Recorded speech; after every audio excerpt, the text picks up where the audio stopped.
Hello to you all. My name is Mary Bullock, and I am one of 4 co-editors of the Handbook of International Psychology's second edition, which is due to be published this November in just a couple of weeks.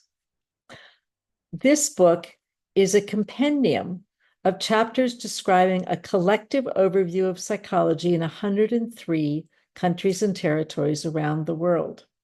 It is the second edition of a volume that was published 20 years ago by Michael Stevens and Danny Wedding, a volume that looked at psychology in every continent, but only through the lens of 27 countries. As far as we know, this second edition is unique because it's broad, it has very broad coverage, and it is comprehensive, as you can see from the countries covered.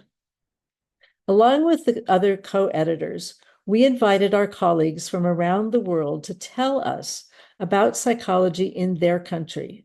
And for us, these are really the heroes of the book, the 234 authors whose photos you see here.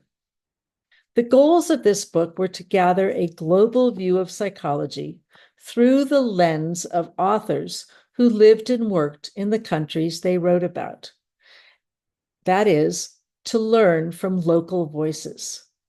To do that, we asked each author to follow a common rubric, but one that was broad enough to allow authors to structure the information as they thought best. Here's what we asked authors to cover. What are the roots of psychology in your country?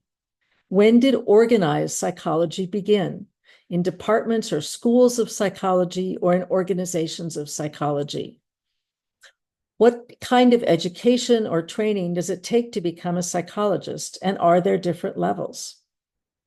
And how is psychology regulated, and what is its legal status? Is there licensure? Is there certification? And by whom is it done? We also asked for a description of the research and practice settings in which psychologists work and what major topics and issues they address. We then asked the authors to reflect a bit on challenges and future directions for psychology in each country, and to think about the balance between local and international perspectives, to speak, if appropriate, about indigenous voices or about autonomy of the profession or other issues that were currently ongoing. And we asked authors to end with recommendations for further reading.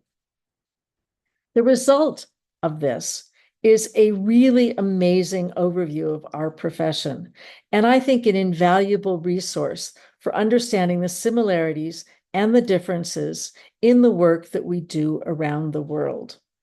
And I know that you will learn much about psychology in Portugal when you read the chapter that Carolina, Sofia, Telma, and Tiago wrote. I hope that you will be inspired to look at the rest of the book and learn about other countries as well. So let me end with really best wishes, with showing you a copy of the brochure for our chapter, and wishing you happy reading and a great day. Obrigada.